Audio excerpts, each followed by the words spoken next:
नमस्कार दोस्तों, चलिए जानते हैं हरियाणा की 50 फटाफट बड़ी खबरों को सिर्फ 10 मिनट में। लेकिन उससे पहले यह वीडियो आप किस जगह से देख रहे हैं हमें कमेंट में जरूर बताएं। हरियाणा सरकार ने अचानक टैबलेट योजना बंद कर दी है। मतलब अब बच्चों को पढ़ाई में मिलने वाला डिजिटल मदद नहीं मिलेगा। स्कूल वाले परेशान हैं, बच्चे भी। सरकार कह रही है कि बाद में नई योजना आएगी, पर अभी छात्रों को दिक्कत होगी। समझो, पढ़ाई पर सीधा असर पड़ेगा। हरियाणा में कच्चे कर्मचारियों के लिए खुशखबरी है। नायब सरकार ने उनकी सेवा को बढ़ाकर अब 30 सितंबर तक कर दिया है। मतलब जिनकी नौकरी खत्म होने वाली थी उन्हें अब भी काम करने का पूरा मौका मिलेगा। कोई भी चिंता करने की जरूरत नहीं, नौकरी सुरक्षित है और समय भी बढ़ गया है। हरियाणा में मौसम का हाल थोड़ा गंभीर है। 24 से 26 अगस्त तक भारी बारिश का अलर्ट है। मतलब लोग अपने घर और गाड़ियां संभाल लें। किसानों और शहरवासियों को सतर्क रहना होगा। कहीं पानी भर सकता है, रास्ते बंद हो सकते हैं। बारिश में सावधानी रखना जरूरी है। घर से निकलते वक्त सतर्क रहें। हरियाणा में आयुष्मान भारत योजना गरीबों के लिए वरदान साबित हो रही है। इसका मतलब है कि गरीब मरीज अब मुफ्त इलाज करवा सकते हैं। महंगा खर्चा नहीं करना पड़ेगा। सरकारी अस्पताल जाकर आसानी से इसका लाभ उठाया जा सकता है। इससे गरीब लोगों की जिंदगी में बड़ा बदलाव आ गया है और आर्थिक बोझ कम हुआ है। सोनीपत में थायराइड जांच अब केवल 160 रुपए में होगी, लेकिन ये सुविधा केवल 2 दिन के लिए है। अगर किसी को थायराइड की जांच करनी है तो ये सही मौका है। जल्दी अस्पताल जाएं और जांच करवा लें। कम पैसों में सही जांच और स्वास्थ्य की जानकारी मिल जाएगी।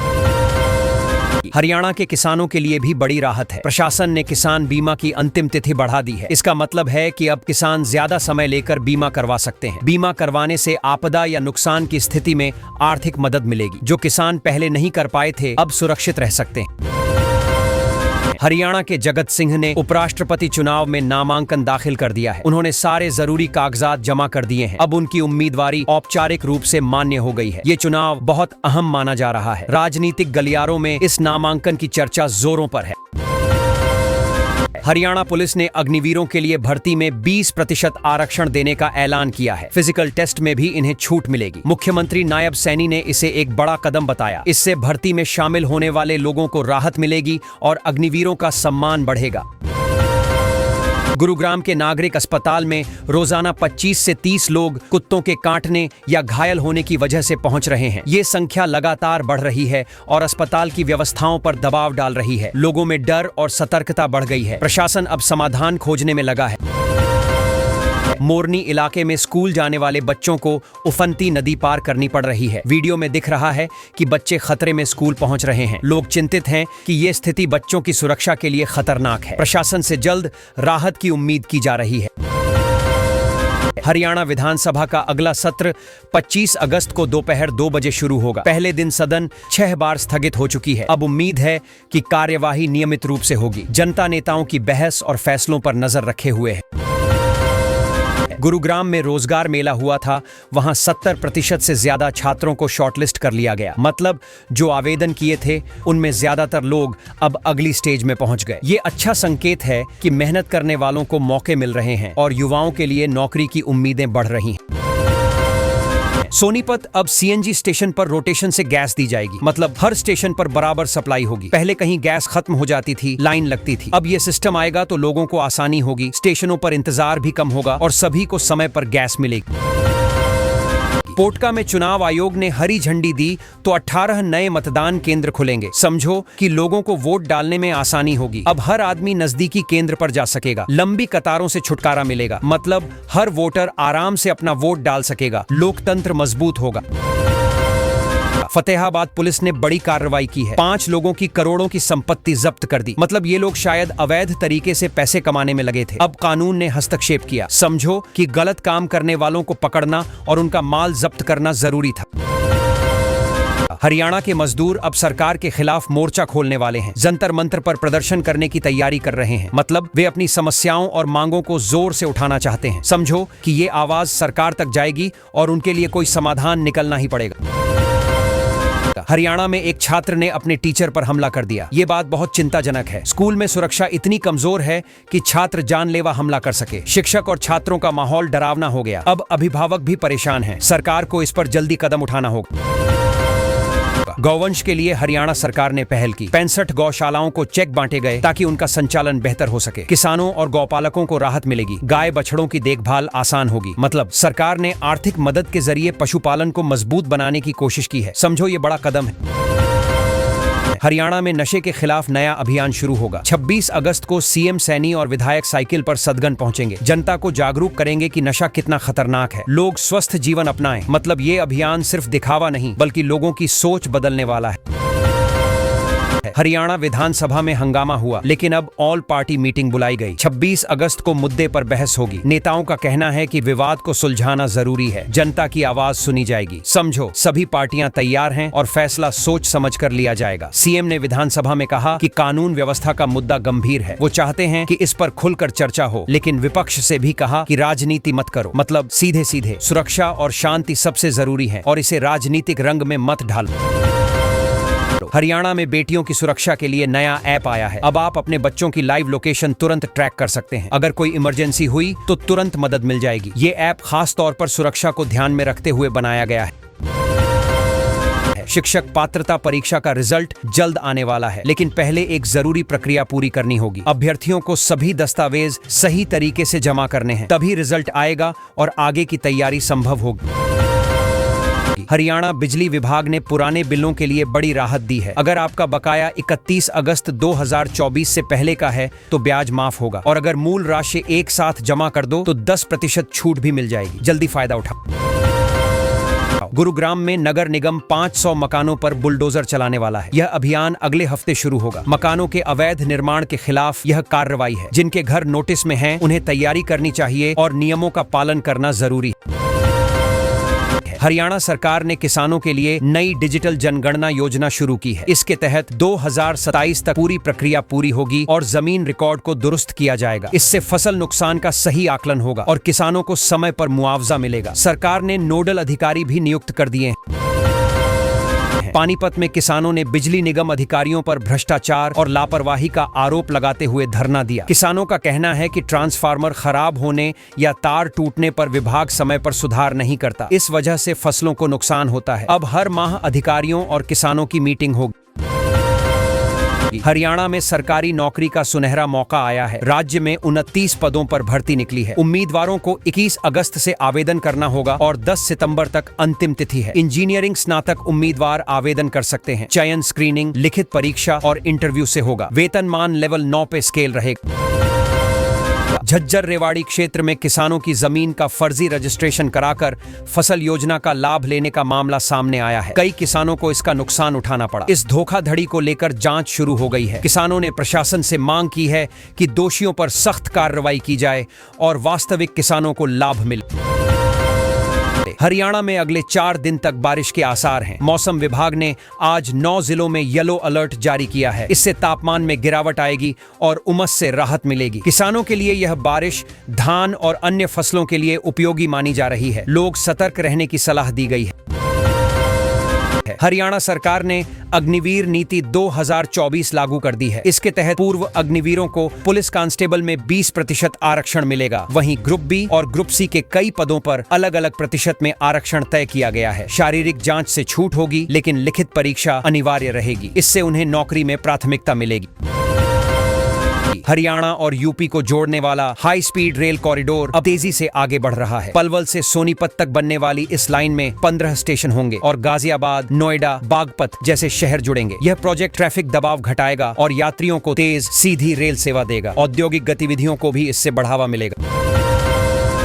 हरियाणा के हाईकोर्ट ने पशु चिकित्सा विभाग को चेतावनी दी है। अदालत कह रही है कि जो सेवाएं खराब चल रही हैं, उन्हें तुरंत दुरुस्त किया जाए। अब पशुओं का इलाज और विभाग की कार्यप्रणाली दोनों में सुधार होना जरूरी है। अधिकारियों को निर्देश दिए गए हैं कि वे तुरंत कदम उठाएं ताकि किसान और पशुपालक परेशान न हो। राज्य में रेत और बजरी के दाम लगातार बढ़ रहे थे, जिससे घर बनाने वालों की मुश्किल बढ़ गई थी। अब सरकार ने साफ किया है कि ये दाम घटाए जाएंगे। इसका मतलब है कि घर बनाने पर खर्च कम होगा और लोग अपने प्रोजेक्ट आसानी से पूरा कर पाएंगे। हरियाणा में करीब 1300 युवाओं को सरकारी नौकरी मिलने जा रही है। मुख्यमंत्री सैनी खुद नियुक्ति पत्र देंगे। ये मौका युवाओं के लिए बहुत बड़ा है। अब उन्हें नौकरी की चिंता नहीं रहेगी और वे सरकारी सेवा में कदम रख पाएंगे। राज्य की जेलों में 117 से ज्यादा कुख्यात गैंगस्टरों की जगह बदल दी गई है। प्रशासन ने यह कदम इसलिए उठाया है ताकि सुरक्षा बढ़े और जेलों में गड़बड़ी न हो। अब कानून और व्यवस्था मजबूत रहे। हरियाणा पुलिस भर्ती में बड़े बदलाव आने वाले हैं। मुख्यमंत्री सैनी ने ऐलान किया कि भर्ती प्रक्रिया में सुधार होगा। इसका मतलब है कि पुलिस में नई भर्ती जल्दी और पारदर्शी तरीके से होगी। युवाओं के लिए यह नई उम्मीद लेकर आएगा। हरियाणा के पानी की समस्या को देखते हुए राज्य में 3 नए बूस्टिंग स्टेशन लगाए जा रहे हैं। इसका उद्देश्य यह है कि पानी की सप्लाई लगातार और बेहतर हो। अब शहर और गांव दोनों में पानी की कमी कम होगी। लोग लंबे समय से इस इंतजार में थे। किसानों के लिए हरियाणा सरकार ने ऑनलाइन खाद खरीदने की योजना शुरू की है। अब किसान सीधे इंटरनेट के जरिए अपनी जरूरत की खाद मंगवा सकते हैं। इससे समय बचेगा और ट्रांसपोर्ट की परेशानी भी कम होगी। योजना से किसानों का काम आसान हो जाए। हरियाणा में फ्री हाउस स्कीम के तहत लोगों को 2 लाख रुपए का ब्याज मुक्त लोन मिलेगा। इसका फायदा गरीब और मध्यम वर्ग के लोग उठा पाएंगे। लोग अब अपना घर बनाने में आसानी महसूस करेंगे। सरकार ने इसे बड़ा कदम बताया है। गरीब परिवारों के लिए हरियाणा सरकार ने मुफ्त प्लॉट देने का ऐलान किया है। मुख्यमंत्री सैनी ने इसे जनता के लिए खुशखबरी बताया। अब लोग अपनी जमीन और घर की योजना आसानी से बना पाएंगे। इससे सामाजिक सुरक्षा भी बढ़ेगी। हरियाणा के किसानों को फसल नुकसान के लिए सरकार ने 52 करोड़ रुपए वितरित किए हैं। उद्देश्य यह है कि किसान आर्थिक तौर पर सुरक्षित रहें। फसल बर्बाद होने पर अब किसानों को राहत मिल पाएगी और उनकी चिंता कम होगी। गुरुग्राम में गोक्सी को ले जाने के दौरान उसका पशु कर मुक्त कर दिया गया। इसका मतलब है कि अब इसे ले जाने में कोई अतिरिक्त शुल्क नहीं लगेगा। पशुपालकों के लिए यह राहत की खबर है। अब गोक्सी को आसानी से एक जगह से दूसरी जगह ले जाया जा सकेगा। अरावली की हरियाली बढ़ाने के लिए भोंडसी क्षेत्र में पौधरोपण अभियान चलाया गया। कई नए पेड़ और पौधे लगाए गए हैं। इससे न सिर्फ हवा साफ होगी बल्कि पर्यावरण भी बेहतर होगा। लोग अब प्राकृतिक सुंदरता का आनंद ले पाएंगे। दिल्ली एनसीआर में वीकेंड पर भारी बारिश हुई, जिससे कई जगह जलभराव हो गया। रास्तों और गलियों में पानी जमा हो गया। लोगों को निकलने में दिक्कत हुई और ट्रैफिक भी प्रभावित हुआ। मौसम विभाग ने अलर्ट जारी किया। कर्मचारियों के लिए राहत की संभावना है, क्योंकि महंगाई भत्ता बढ़ सकता है। इसका मतलब है कि उनके खर्चे को कम करने के लिए सरकार कुछ कदम उठाएगी। कर्मचारियों को वित्तीय मदद मिलने से उनकी आमदनी में सुधार होगा। प्रधानमंत्री मोदी रेलवे के आधुनिकीकरण में लगातार 11 साल से प्रयास कर रहे हैं। नई तकनीक और बेहतर सुविधाएं रेलवे में लाई जा रही हैं। इसका फायदा यात्रियों को होगा। अब सफर और सुरक्षित, तेज और आरामदायक बनेगा। हरियाणा सरकार ने 6 लाख तक की कीमत वाली कारों को सस्ता करने का आदेश जारी किया है। इसका मतलब है कि अब लोग अपनी पसंद की कार कम कीमत में खरीद पाएंगे। सरकार का कहना है कि इससे आम जनता को फायदा होगा और ऑटो मार्केट में भी बढ़ोतरी होगी। 2 व्हीलर पर भी अब 15,000 रुपए तक का लाभ मिलेगा। यह नया आदेश लागू हो गया है। बाइक या स्कूटर खरीदने वाले लोग इसका फायदा उठा सकते हैं। इसका उद्देश्य वाहन खरीदना आसान और सस्ता बनाना है। बिजली मंत्री को बीमार बताने वाले बयान पर कृष्ण पंवार ने सफाई दी है। उन्होंने कहा कि बयान को गलत तरीके से पेश किया गया और किसी तरह की गलती नहीं हुई। इस बयान के कारण भ्रम पैदा हुआ था, जिसे अब साफ किया गया। स्कूलों में दाखिले की आखिरी तारीख बढ़ा दी गई है। इसका मतलब है कि अभी भी बच्चे और उनके अभिभावक दाखिला कर सकते हैं। अभिभावकों को इस फैसले से राहत मिली है और बच्चों को पढ़ाई में मौका मिलेगा। गुरुग्राम में रिमझिम बारिश के साथ ठंडी हवाओं ने मौसम को सुहाना बना दिया। लोग बाहर निकलकर मौसम का आनंद ले रहे हैं। गर्मी से राहत मिली है और शहर का वातावरण काफी खुशनुमा हो गया है। कलेक्टर दरों में बढ़ोतरी होने से अब आम आदमी के लिए घर खरीदना मुश्किल हो जाएगा। घर का सपना सस्ता नहीं रहेगा और खर्च बढ़ जाएगा। लोग सोच रहे हैं कि अब किस तरह अपने बजट में घर का इंतजाम कर पाएंगे। हरियाणा के जोहड़ों के पुनरुद्धार में विश्वविद्यालय अब सक्रिय भूमिका निभाएगा। इसका मतलब है कि पानी के स्रोतों और पर्यावरण की सुरक्षा में शिक्षा संस्थान सहयोग करेगा। इससे जल संसाधन और हरियाली बेहतर होंगी। द्वारका एक्सप्रेसवे पर जल भराव को लेकर पूर्व मंत्री ने गंभीर सवाल उठाए हैं। उन्होंने कहा कि यह ट्रैफिक और सुरक्षा के लिए खतरा है। प्रशासन को तुरंत कदम उठाने चाहिए ताकि सड़क पर परेशानी न हो। हरियाणा सरकार ने अचानक टैबलेट योजना बंद कर दी है। मतलब अब बच्चों को पढ़ाई में मिलने वाला डिजिटल मदद नहीं मिलेगा। स्कूल वाले परेशान हैं, बच्चे भी। सरकार कह रही है कि बाद में नई योजना आएगी, पर अभी छात्रों को दिक्कत होगी। समझो, पढ़ाई पर सीधा असर पड़ेगा। हरियाणा में कच्चे कर्मचारियों के लिए खुशखबरी है। नायब सरकार ने उनकी सेवा को बढ़ाकर अब 30 सितंबर तक कर दिया है। मतलब जिनकी नौकरी खत्म होने वाली थी, उन्हें अब भी काम करने का पूरा मौका मिलेगा। कोई भी चिंता करने की जरूरत नहीं। नौकरी सुरक्षित है और समय भी बढ़ गया है। हरियाणा में मौसम का हाल थोड़ा गंभीर है। 24 से 26 अगस्त तक भारी बारिश का अलर्ट है, मतलब लोग अपने घर और गाड़ियां संभाल लें। किसानों और शहरवासियों को सतर्क रहना होगा, कहीं पानी भर सकता है, रास्ते बंद हो सकते हैं।